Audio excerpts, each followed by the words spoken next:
I never expected to take over the family business, but with my father being such a dominant force in the landscaping industry, the path seemed inevitable. My father was a firm believer in hard work. He made sure I got my hands dirty, sending me into the field to experience the physical demands of landscaping firsthand. He wanted me to understand resilience, integrity, and the effort it took to build something worthwhile. By the time I graduated high school, I was already leading crews during the summer months, forging a strong connection to the company. So when my turn came to step up and take over, I felt the weight of responsibility, but I also felt prepared, with my father's wisdom behind me and my own determination driving me forward. Navigating the business in today's technology-driven world came with a whole new set of challenges. While modern software made things like payroll and invoicing easier, it also had its share of headaches. Over the past 7 years at the helm, I dealt with more computer failures than I care to count. Those experiences taught me an important lesson: always be prepared. I put systems in place, maintaining both local and cloud backups to protect our data and ensuring contingency plans were in place for any major disruptions. But enough about work, let me introduce myself. My name is Mason Whitaker. I'm 35, towering at 6'5", weighing around 225 pounds, with a deep tan earned from years of working outdoors. My wife, Jessica, is also 35. She's a personal trainer with striking blonde hair, blue eyes, and an athletic build. We've been married for 13 years and have 2 kids, Clara, who's 9, and Derek, who's 7. Whitaker Landscaping was my father's creation. By the time I was in high school, I was leading crews, and 7 years ago, I officially stepped in as the owner. Since then, I've expanded the company to 12 crews, offering everything from basic lawn maintenance to large-scale landscaping projects, and even snow removal in the winter. Though I now spend more time in the office, I still make it a point to visit job sites whenever possible. The months of March and April are always particularly demanding: tax filings, employee records, contract renewals. This year, my mother stepped in to assist with administrative work. But since technology isn't exactly her strong suit, she accidentally deleted several critical files. Fortunately, I had backups, but restoring them still took longer than I'd hoped. While waiting for the files to reload, I turned to Geoscope, a tool I frequently use for project planning. It's a cost-effective way to preview properties before committing to major projects. That day, after wrapping up work on a client site, I had a few extra minutes and decided to pull up my own house on Geoscope. I'd been toying with the idea of installing a pool since the kids were old enough to really enjoy one. But as I zoomed in on the image, something unexpected caught my attention: a car parked in my driveway. A car I didn't recognize. I know Jessica's friends and the vehicles they drive, but this one was unfamiliar. The image appeared to be recent. The ground was still covered in snow, and the garage extension I had just finished a few months prior was clearly visible. The car was red, though I couldn't make out the exact make or model. My curiosity piqued. I switched over to Geoscope Street View, hoping for a clearer perspective. The Street View image had been taken later in the year. The dogwoods were in bloom, and the mystery car was no longer there. But what I saw next hit me like a gut punch. Standing in my front doorway was Jessica, and she wasn't alone. She was embracing another man, kissing him. A surge of anger shot through me, but I forced myself to stay level-headed. I printed multiple copies of the image, studying every detail. The man's face was partially obscured by the angle, but something about him felt strangely familiar. I racked my brain until the realization struck me like a lightning bolt. He looked just like Brandon Connors, Jessica's ex-boyfriend from college. That realization was like a knife to the gut. I needed answers before jumping to conclusions. My mind raced with possibilities: hidden cameras, recording devices, even hiring a private investigator. But before making any drastic moves, I decided to gather more information. A quick online search gave me an update on Brandon's life. After a brief stint in the NFL that ended due to a knee injury, he had transitioned into real estate and recently opened his own firm in town. He was married and had a child. His wife, Naomi, was a striking woman with curly brown hair and piercing green eyes. But in my eyes, she was no match for Jessica. The fact that Brandon was back in town, combined with the photo I had just seen, made me sick to my stomach. I wondered if Naomi knew anything.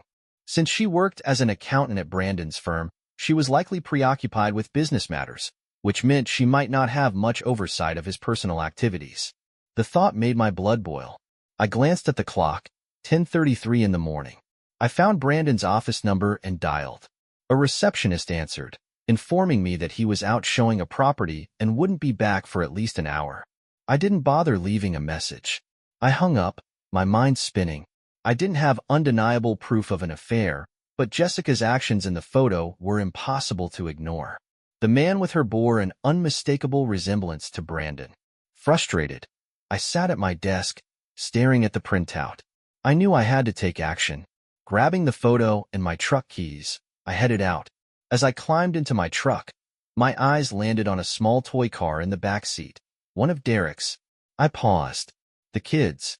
I had to consider them before making any rash decisions. Taking a deep breath, I forced myself to think logically. With renewed determination, I drove to Brandon's real estate office. His firm was housed in a sleek office complex downtown. Inside the modern office building, my work clothes made me stand out among the neatly dressed professionals. I took the elevator to the 5th floor and stepped into Connors Realty. Immediately, I spotted Naomi Connors. She was taller and more athletic than I had expected based on her photos. Her expression was warm, her handshake firm. She carried herself with quiet confidence.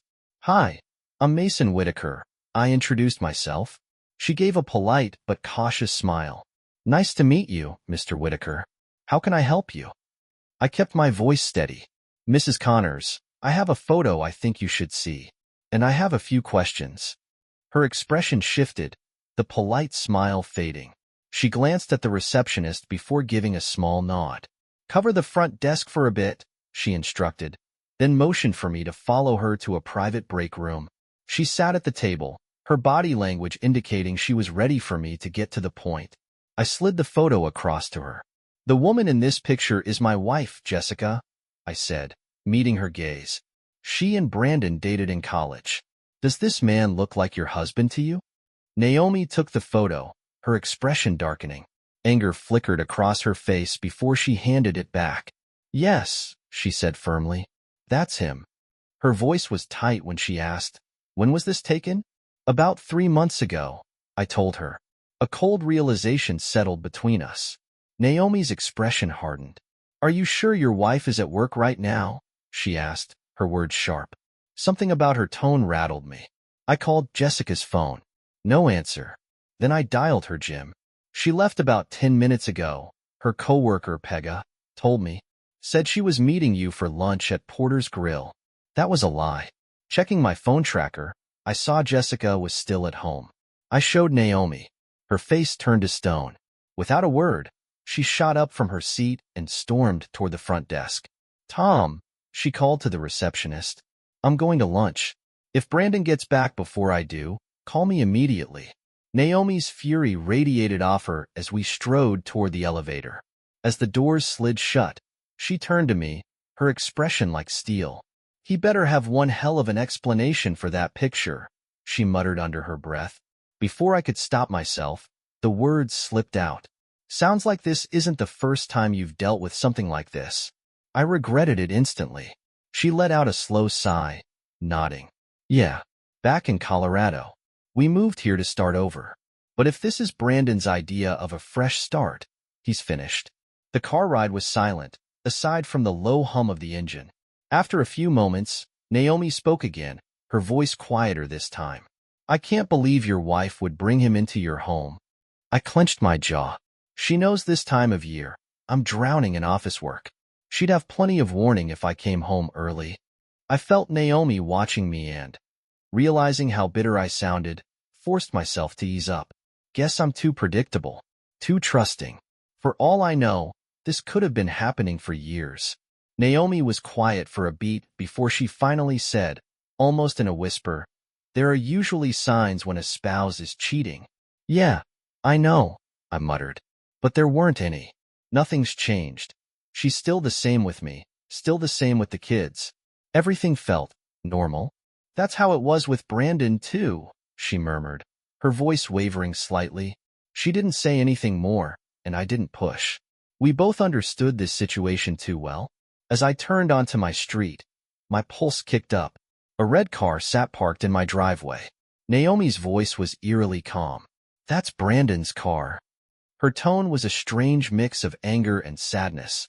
"If we find what we think we will, this is going to be the end of both our marriages." I pulled over a few houses down, not wanting to announce my arrival. Naomi trailed behind me as we moved toward the backyard. From her purse, she pulled out a small digital camera. I silently cursed myself for not bringing one from the office. We entered the house through the back door, moving carefully. It didn't take long before we heard it, Jessica's voice. The unmistakable kind. I felt something inside me fracture. The rage boiled up fast, scorching through me, but I forced myself to stay controlled. I motioned for Naomi to stay close as we moved toward the kitchen. The sounds from the living room grew clearer, sharper. I braced myself, expecting to walk in and find Jessica with Brandon on the couch. But when I stepped into the room, the sight in front of me hit me like a freight train. She wasn't with Brandon. She was with another woman. My mind stuttered, trying to process what I was seeing. I scanned the room, attempting to piece it all together. Then, across the space, I saw Brandon. He wasn't part of it. He was standing there, filming the entire thing on a tablet. My jaw locked so tight, I felt the tension crack through my skull. Naomi, beside me, steadied her camera, lifting it to record.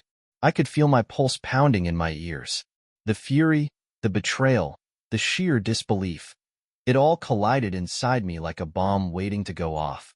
And then, Brandon took a step closer, still recording. That was it. That was the breaking point. I stormed forward, and the entire room snapped to attention. Jessica's face drained of color, her wide eyes locking onto mine in horror. The woman she was with shrank back, fear written all over her expression. But I didn't even look at her. I was focused on Brandon. I grabbed him by the collar and slammed him to the ground with so much force that his tablet went flying out of his hands. I raised my fist, rage crackling through every muscle in my body. "Move, and I swear I'll break something." The room was frozen. Everyone paralyzed except for the woman on the couch, who looked ready to sink into the floor. Then my eyes landed on her. It took me a second to register where I knew her from. "Laura Ross?" I asked, my voice coated in disbelief. She paled, her entire body stiffening. "I'm sorry," she whispered, barely audible. "Laura Ross, 19 years old. My neighbor. The girl who had babysat my kids more times than I could count."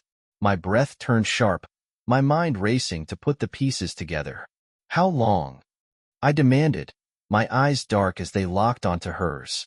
"How long has this been going on?" Laura's gaze flickered toward Jessica, then back to me. Her lips parted, but no sound came out. "How long?" I snarled, stepping closer, my voice rough with the barely contained fury surging through me. "This is only the second time. I swear," Laura stammered, her voice shaking. "I swear to God, Mason." "You're lying," I snapped. It wasn't about who she was with. It was about the betrayal, the deceit, the violation of trust. I bent down and snatched Brandon's tablet from the floor. Holding it up, I shoved it in Laura's face, making sure she saw the footage still playing. "I have this video," I told her, my voice like ice. "You never want anyone to see it. Now, get out of my house. Don't ever come back. And if you so much as breathe in Jessica's direction again, I'll make sure everyone sees this. Your family, your friends, your job. You'll lose everything. Do you understand?" Laura's face turned ghostly pale. Her hands trembled as she whispered, "Yes, I understand." "Good." My words were razor sharp. "Now get out. You homewrecker." She grabbed her things and bolted. Her footsteps hurried, desperate. I turned my focus to Jessica. She was still on the couch, her face buried in her hands, muffled sobs shaking her body. The sight didn't stir anything in me anymore. No pity, no second thoughts. I was done. Pulling my phone from my pocket, I scrolled through my contacts and hit dial. I put the call on speaker. Jessica's head shot up instantly. Panic flooded her tear-streaked face. She shook her head frantically, eyes pleading. But I wasn't going to let her escape this. "Hey, Jacob," I said, my voice steady, cold. Hey, Mason. Good to hear from you, son. How's everything going? His voice was warm, casual, too casual for the moment. Not great, I replied flatly. Something serious has happened between Jessica and me. Can you and Rosie come over right away? His tone changed instantly. Are the kids okay? Concern thickened his voice. The kids are fine, I said. This is between Jessica and me. I turned toward my wife, who was trembling now, her sobs quiet but constant. I'd rather show you than explain it over the phone. A long, heavy silence stretched between us. When he finally spoke, his voice was lower, heavier. We'll be there in 15 minutes. Mason, don't do anything rash until we get there. I won't, I replied firmly. I repeated the conversation with my own parents, telling them they needed to come over immediately. Once I hung up, I shoved the phone back into my pocket and turned toward Jessica. She was crumpled on the couch, an absolute mess, unrecognizable from the woman I had married. Naomi stood nearby, arms crossed, her gaze locked on me. He needs a hospital, she said finally, nodding toward Brandon, who was still slumped against the wall, dazed and barely moving. I'm not finished, I said. When I'm done, you can call an ambulance. But until then, he stays right there. Naomi narrowed her eyes. She understood now. I had no intention of letting Brandon leave until I got exactly what I needed from him. Without another word, she pulled out her phone and called her office, letting them know she'd be closing for the day due to an emergency. Tell them Mr. Connors is being taken to the ER, she added, her tone distant and dismissive before she hung up. Minutes later, my parents arrived first. They lived closer. My mother stopped dead in the doorway, her eyes darting from Jessica to Brandon to Naomi, struggling to make sense of the scene. My father stayed quiet, stepping forward and gripping my shoulder in silent support. Mason, what's going on? My mom asked. I didn't sugarcoat it. I told them everything, every ugly, painful detail. Then, I offered to show them the footage from both angles. My mother's face flushed crimson, and she lifted a hand, shaking her head. No, she said quickly, horrified. That won't be necessary. She grabbed a small blanket from a nearby chair and moved toward Jessica, but I stepped in her way. No, Mom, I said, my voice hard and cold. Jacob and Rosie need to see her exactly as she is. I want them to understand this wasn't my fault. Jessica let out a broken sob. Please, Mason, don't do this. I turned on her, rage flaring up again. What did you expect? I snapped. I caught you. And now you think I should just let it go? You're delusional. A few minutes later, Jacob and Rosie arrived. The moment Rosie saw Jessica slumped on the couch, she gasped. Her wide eyes darted between us, and she nearly stumbled as she stepped inside. What is going on here? Rosie demanded, her voice shrill with panic. I gestured toward Jessica. Ask your daughter, I said. Want to explain, Jessica? Or should I? She stayed silent, so I did it for her. I laid out every detail, the discovery on Geoscope, my confrontation with Naomi, and the nightmare I had walked into at home. I left nothing out. A suffocating silence filled the room. Jacob raised his hands slightly, like he was calling for a timeout. So what's your plan, Mason? What are you going to do? I didn't hesitate. Divorce, I said, my tone like stone. I'm done. I glanced at Jessica. She looked like she might pass out. But I wasn't done yet. I turned back to Jacob. I want full custody of Clara and Derek. Jessica finally found her voice. No, she whispered, shaking her head. No, Mason. I ignored her. Jessica can have visitation, but the kids stay with me, I said, my voice firm. That's non-negotiable. Rosie opened her mouth to argue, but I cut her off. This isn't a discussion, I warned. If I don't get custody, I will make sure everyone sees that video. And I mean everyone. Jessica's eyes snapped to mine, fury burning through her tears. Until finally, I checked my watch. The school bus would be arriving soon. The kids will be home soon, I said, my tone empty, emotionless. Go clean yourself up. Get dressed. We're going to explain to them why their mother won't be living here anymore. Jessica's whole body shook with fury. Fine, she spat. But I'll tell them why Daddy isn't here anymore either. I shrugged. You're all free to leave, I said, my voice like ice. Take Jessica with you. And just like that, it was over. When the judge awarded Jessica full custody, she gave me a smug, victorious smile. I didn't react. I just stared back, unreadable. Later that day, I sat alone in a coffee shop, Brandon's tablet in my hands. Calmly, methodically, I edited the video, removing anything that could be used against me. Then, I uploaded it. Every site I could think of. Every platform. Using Brandon's own email, I sent the link to Jessica's family. I posted it on Brandon's social media accounts. True to my word, the video spread like wildfire. Jessica became somewhat infamous, her face recognized for all the wrong reasons. She lost her job at the gym, and finding new employment turned into an uphill battle. She tried to claim a share of Whitaker Landscaping, but legally, she had no right to it. My father still owned the company. Since my salary came directly from him, our finances had always remained separate. When the judge ordered me to pay $600 a month in child support, my lawyer managed to delay the payments until the paternity test results came in. I had mostly pushed for the test just to get under Jessica's skin, but I'd be lying if I said I wasn't relieved when it confirmed that Greta and Derek were mine. Jessica was granted half of our joint savings and checking accounts, but she couldn't afford to keep the house. She sold it, and we split the profit down the middle. With her share, she bought a smaller place nearby. I did the same. The new house wasn't as big as our old one, but it worked. Greta and Derek liked the new house well enough, but they hated that their mom and I weren't together anymore. I kept them busy, trips to the park, hiking trails, and swimming at the aquatic center. 6 months after the divorce, I ran into Peggy Bryant, one of the trainers from Jessica's old gym, while grocery shopping.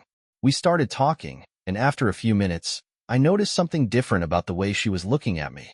So, she asked casually, are you seeing anyone? Nope, I said. She leaned in slightly, her fingers brushing against my arm. A teasing smile played on her lips. Do you like what you see? I smirked. Yeah, I do, I admitted. Seizing the moment, I added, how about dinner at my place? We can talk about dessert, too. Her grin widened. Sounds like a plan. That night, we had dinner at my place, and something clicked. Peggy was everything I hadn't realized I needed. Smart, funny, and incredible with the kids. By our third date, we decided to be exclusive. I never regretted it. She filled the emptiness Jessica had left behind, and for the first time in a long time, I felt genuinely happy. A few months later, I got a call from my former father-in-law. It was Jacob, and his voice was grim. Jessica's in the hospital. She's at the Catherine Center, he said. Mason, we need you to pick up the kids. I knew the name. It was a mental health facility. I shrugged. All right, I said. When I arrived at the Abbott house, it was clear the kids were shaken. Greta and Derek clung to each other, their little faces full of worry. Jacob stood stiffly, his eyes dark with something close to anger as he sent them inside to grab their things. This is your fault, he spat. You posted that video and destroyed her reputation. She can't get a decent job now. I let out a short laugh. I know you love your daughter, but even you have to see that this is on her. Be honest. If you were in my position, wouldn't you have done the same? His anger cracked, replaced by something closer to exhaustion. Maybe I would, he admitted quietly. It's just easier to be mad at you than to face what she did. I nodded, letting him have that. I knew this wasn't really about me. So what happened? I asked. Jacob hesitated before speaking, his voice strained. She tried to end it. Took a whole bottle of sleeping pills. Greta found her unconscious and called 911. I thanked him for telling me. Weeks later, Jessica was released from the hospital. They say she's better, I told Peggy one night, though I wasn't convinced. But I don't see how a few weeks of therapy and meds can fix something that deep. Not long after, I filed to restore joint custody. The court granted joint custody of the kids. At that moment, Peggy was there. She reached for my hand, and in that simple, gentle gesture, I realized how much I had come to rely on her. Taking a deep breath, I reached into my pocket, pulled out a small box, and opened it to reveal a ring. Greta and Derek helped me pick it out, I admitted, my voice steady but nervous. I've been thinking about our future. I met her eyes, my heart pounding. I love you. The kids love you. I don't want to be apart from you anymore. Will you marry me? Her expression shifted, regret, then sadness. She gently closed the box and sighed. Mason, this is beautiful. And I'm touched, she said softly. But marriage, she shook her head. You're an incredible man, a great father, and a good partner. But marriage isn't what I want. Especially not with someone who has kids and an ex-wife to deal with. She hesitated, then continued, I've loved our time together. But for me, this was just fun. It wasn't a step towards something bigger. Her words hit like a punch to the gut. I swallowed the lump in my throat. I see, I said quietly. Thanks for being honest. I'm sorry, Mason, she whispered, gathering her things. At the door, I leaned in for one last kiss, but she turned her cheek. That final rejection stung more than I cared to admit. I closed the door behind her and stood there longer than I should have, letting the weight of it all settle in. The weeks after Pega left were rough. I had been through breakups before, but this one felt different. She was the first woman I had truly connected with since the divorce, and losing her cut deeper than I wanted to admit. I went on a few dates after Pega, but I made it clear from the start that I wasn't looking for anything serious. I was upfront about my situation, 2 kids, a messy ex, and a busy job. Most women weren't interested after hearing that. And honestly, I didn't blame them. Life felt lonelier than ever. Strangely enough, I still talked to Naomi from time to time. She had divorced Brandon, though she hadn't taken him to the cleaners the way I had expected. One afternoon, while picking up her son Terry from my place, she mentioned something that caught my attention. I didn't want the big house, she said as we stood in the kitchen. Too many memories. I just wanted a home, not a status symbol. So what did you do? I asked, genuinely curious. We sold it, split the equity, and each got our own place, she said, a touch of pride in her voice. I didn't push for the maximum alimony either. I'm stronger than that. I respected that. Naomi had never judged me for what I did with the video. Terry and Derek were in the same grade, so he spent a lot of time at my place. One afternoon, as Naomi came to pick him up, she spotted the ring box on my counter. What's this? She asked, picking it up. I exhaled. What's left of my engagement to Pega? She studied it for a moment before setting it down. I'm sorry, Mason. Don't be, I said with a shrug. I'm just not great at picking the right people. She chuckled, but there was no real humor in it. Join the club, she said. I'm not much better. We both laughed, but it wasn't really funny. Do you think the problem is me? I asked suddenly, my voice quieter than I expected. Naomi tilted her head, considering her words before answering carefully. Maybe you have some unresolved issues, she admitted. You never figured out why Jessica cheated. A lump formed in my throat, but I stayed silent. She was right. I never had the answer, and deep down, I wasn't sure I wanted it. Did you ever ask her? Naomi pressed, her voice softer now. It might still be weighing on you. I shook my head. No, I never asked. Why not? I didn't think it would change anything.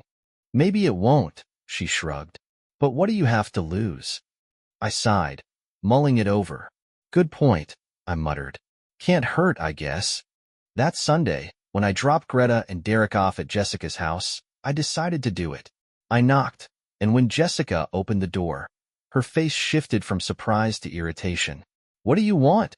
She asked, her tone sharp. I need to talk to you. Alone. She glanced at the kids, then gave them a small nod toward the living room. Once they were out of earshot, she folded her arms, leaning against the doorframe. What does the great Mason want now? She sneered. I didn't hesitate. I want to know why you cheated. Her expression twisted in confusion. What? I want to know why, I repeated, my voice steady. She scoffed. It's been over a year, Mason. Why ask now? I was too angry to care before, I admitted. But now I want to understand why you destroyed our marriage.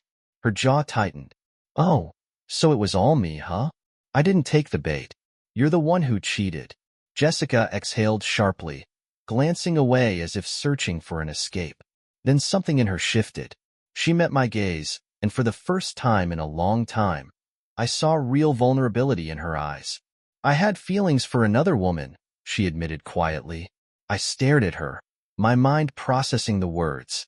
And you didn't figure that out before we got married? My voice came out tighter than I intended. I tried, she said. Back in college, I almost did. But I chickened out. I was scared of what my parents would think. She hesitated before continuing. Then one night, Laura caught me alone in the women's locker room. After that, I couldn't stop. A wave of frustration surged through me. Damn it, Jessica, I said, running a hand through my hair. It couldn't have been that hard to figure out before dragging me and the kids into it. I took a step back, still trying to absorb what she had said, but another question nagged at me. And what about Brandon? You didn't just cheat with a woman. You cheated with a man too. Jessica dropped her gaze. He was a client, she muttered. He kept pushing, and eventually, I gave in. So it wasn't just one mistake? My voice was dangerously close to breaking. No, she whispered, barely able to meet my eyes. It went on for weeks, until you stopped it. I let out a bitter laugh. So now you're blaming me for ending your affair? No, she said quickly. I'm not blaming you. I'm just saying, you were the reason it stopped. I paused, the weight of her words settling over me. Wish I hadn't asked. Her voice cracked. I told the kids the divorce was my fault, not yours. That surprised me. It didn't undo what had happened, but a small weight lifted off my chest. Thank you for that. I turned to leave, but before I could step off the porch, she spoke again. Wait. I exhaled, bracing myself. What? She hesitated before asking, why did you give up on me so easily? I turned back slowly, staring at her in disbelief. Are you serious? She looked at me, genuinely confused. I mean, you never even tried to fight for me. I let out a short, humorless laugh. That's ridiculous, I snapped. We had this conversation while we were dating. I told you, plain as day, that cheating was the one thing I'd never forgive. There was nothing left to fight for after you made that choice. Jessica wiped at her eyes, her breath shaky. How did you even find out? We were so careful. I smirked, but there was no amusement in it. Dumb luck, I said. Then I told her the story, how Geoscope, of all things, had exposed her secret. Her eyes widened in disbelief. Geoscope? She shook her head. That's insane. I nodded. A view from the sky, right into my life. It'd be funny if it wasn't so damn tragic. Jessica looked down, her expression softer now. I could see real regret in her eyes. Mason, she whispered, I'm really sorry. I know I don't deserve your forgiveness, but I hope someday you can let go of the anger. I studied her for a long moment. Then, finally, I spoke. I already have, I said simply. That was the last real conversation Jessica and I had for a long time. A year passed, and my life remained unchanged. I went on a few dates but wasn't looking for anything serious. My focus was on my kids, and watching them grow became my greatest joy. Derek, now 10, had taken an interest in the family business. He loved working with plants, especially the Japanese rock gardens. Greta, at 12, had developed a passion for healthcare. She was always talking about wanting to help people. She still had plenty of time to figure things out, but I could already see the fire in her. It was because of Greta that I got roped into chaperoning the school sock hop that fall. Naomi and her new husband, Leo, convinced me to help out. If you've got kids that age, you know how hard it is to find parents willing to volunteer for these things. So there I was, standing awkwardly in the school gym, surrounded by kids bouncing around to music I didn't recognize. Hi, Naomi's voice came from behind me. I flinched. Whoa, I said, startled. What? She smirked. Why don't you go talk to her? Talk to who? I asked, puzzled. Naomi tilted her head toward a woman across the gym. That teacher over there. She's been looking at you all night. Go before the event ends. I glanced at the woman she was nodding toward. She wore a cream and charcoal sweater, her dark hair pulled back in a simple ponytail. She looked about my age, maybe a little younger. You sure she's looking at me? I asked skeptically. Naomi rolled her eyes. Trust me, Mason. Women notice these things. Now go. I shrugged. Why not? I hadn't had much luck dating, so I figured I'd take a chance. As I made my way over, she turned, and our eyes locked. Her bright green eyes caught the light, like emeralds reflecting a hidden fire. Naomi had been right. She had been looking at me. Hi, I said, stopping in front of her. I'm Mason Whitaker, Greta and Derek's dad. She smiled warmly and extended her hand. Hi, Mason. I'm Lillian, Roger James's mom. I teach 6th grade here. Nice to meet you. Maybe, I teased, offering a playful smile. Likewise. It's rare to see a single dad chaperoning, she noted. I shrugged. My kids are worth it. I see you're here alone with your child too, so I take it you're not married. She raised an eyebrow. And how do you know I'm single? I grinned. No ring, and the woman you were just talking to is here with her husband. She chuckled, a soft and genuine sound. Good observation. You're right. I'm single. I realized I was still holding her hand. Sorry, I mumbled, letting go. Don't be, she said with a smile. If it bothered me, I would have told you. Her warmth and confidence caught me off guard. We talked for a while, swapping stories about our kids. I told her about Greta's growing interest in healthcare and Derek's love for landscaping. She told me about her son James, who had a knack for anything electronic. Before I knew it, Naomi nudged me. Time to wrap up, Mason. The DJ's already packing up. As the event ended, we helped gather the kids, made sure they got to the right parents, and cleaned up the gym. As we walked toward the parking lot, Lillian surprised me by slipping her hand into mine. Call me sometime, she said, sliding a folded piece of paper into my pocket. I'd love to have dinner with you. Then she and James climbed into their car and drove off. That night marked the beginning of something new. I didn't wait long to call her. Our first dinner date didn't end in the bedroom, but it did end with a few sweet kisses. Lillian wasn't like the other women I had dated. She was careful, deliberate. She was clearly interested in me, but she wasn't in a rush. Over time, we grew closer. She was practical and resourceful, full of clever tricks for saving money and managing life as a single parent. I found myself picking up her habits, and she picked up mine.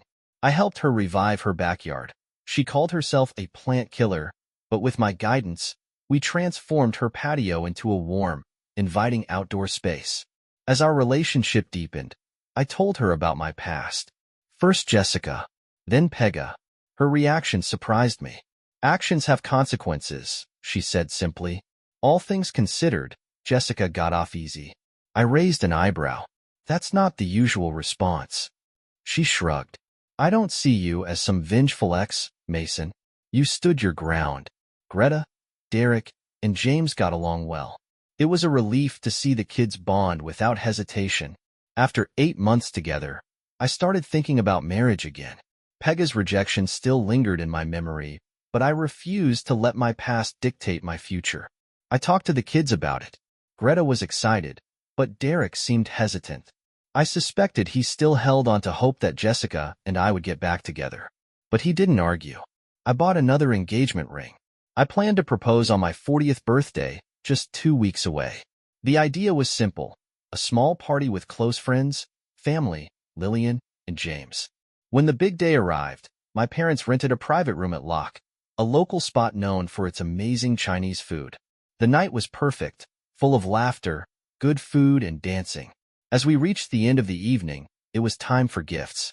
I unwrapped each one, thanking everyone for their thoughtfulness. Then, once the last present was opened, I stood and pulled Lillian close. Thank you all for being here tonight, I said, my heart full. This has been the best birthday I could have asked for. A few polite chuckles filled the room. Someone whispered, I don't get it, making the adults laugh even harder. The laughter was the perfect cover for Naomi, who discreetly slipped the small ring box into my hand. I clenched it tightly, my heart hammering. This is it, I thought. There's just one last thing I want to do before we all head home, I continued. My voice trembled slightly. I've gotten some amazing gifts tonight, but I'm hoping for just one more. Lillian tilted her head, confusion crossing her face. What are you talking about? I turned to her, meeting her gaze with a smile. "Lillian, I love you," I said, feeling my heart swell. "You've made my life whole in a way I never thought possible. But there's one thing that would make it even better." I knelt down on one knee and opened the ring box. A collective gasp filled the room. Her hands flew to her mouth. "Lillian Reyes," I said, my voice steady despite the nerves racing through me. "Will you marry me?" Her eyes flicked around the room, to her parents, her brother, then back to me. She looked utterly frozen. I waited and waited. "Lillian?" I said softly, my voice cracking. "Please say something." Her breath hitched. She glanced away, like she was searching for an escape. This isn't really the right time to talk about this," she stammered. "Maybe we should." Her voice trailed off, and something inside me broke. Slowly, I stood, slipping the ring back into its box. "Got it," I said quietly. Lillian grabbed James's hand and rushed toward the door, not even stopping to grab her coat. The door slammed shut behind them with a hollow finality. I stood there, staring at the space where she had been. Then I noticed everyone's eyes on me. Family, friends, my kids. Wide-eyed, silent. Just like me. "Well," I said, forcing a wide, fake smile. "Thanks for coming, everyone. You really made this a birthday to remember." The room stayed silent. Naomi gave me a look. One that said she wanted to offer comfort but wasn't sure if I'd take it. I wasn't sure either. Without another word, I grabbed my coat, motioned to Greta and Derek, and headed for the door. "Honey," my mom said gently, reaching for my hand, "do you want us to take the kids tonight?" I shrugged, glancing down at them. After sending them off with my parents, I drove home alone. As soon as I stepped inside, I locked the door, tossed my coat onto the couch, and grabbed a beer from the fridge. It wasn't nearly enough to dull the ache in my chest. For a moment, I considered heading to the liquor store. Drowning in whiskey sounded tempting, but I knew better. Getting drunk wouldn't change anything. Sometime later, I dozed off, waking with a stiff back and a dull headache. It wasn't until halfway through breakfast that I realized my phone had been off since last night. The moment I powered it on, the notifications flooded in. Missed calls, texts from friends checking in, voicemails filled with sympathy, and one from Lillian. "I'm sorry, Mason. Please believe me. I have my reasons. I hope someday you'll understand and forgive me. Goodbye." I didn't respond. I didn't call her back. It's been a decade since my divorce from Jessica. Greta's in college now, studying nursing, exactly like she always dreamed. Derek just graduated high school, planning to study business. Whether he'll eventually join the family company is still up in the air. As for me, I'm 45, still single. Occasionally, I'll meet someone and have a little fun, but I haven't found anyone I'd call special. Pega reappeared in my life about a year ago. She made it clear she wasn't looking for anything serious, just a good time. We spent a few months together before parting ways again. No hard feelings. One night, over drinks, she asked, "Why didn't you ever get married again?" I shrugged. It's not worth the risk anymore. I'd love to have a wife, but not every story has a happy ending. I later heard that Lillian moved in with someone else a year after my failed proposal. Her parents even reached out, asking if I'd try to convince her to come back. I didn't bother. She was the one who left. I wasn't about to chase her. Jessica eventually remarried, this time to the owner of the diner where she works. The kids say she's happy. For his sake, I hope he made her sign a prenup. My father passed away a few months ago. Whitaker Landscaping is officially mine now, but it doesn't feel like a victory. My mom hasn't been the same since. Grief clings to her, weighing her down. I always wanted the kind of marriage my parents had, loyal, loving, committed. But maybe that kind of love doesn't exist anymore. Maybe it never really did. I'm a landscaper, not a philosopher.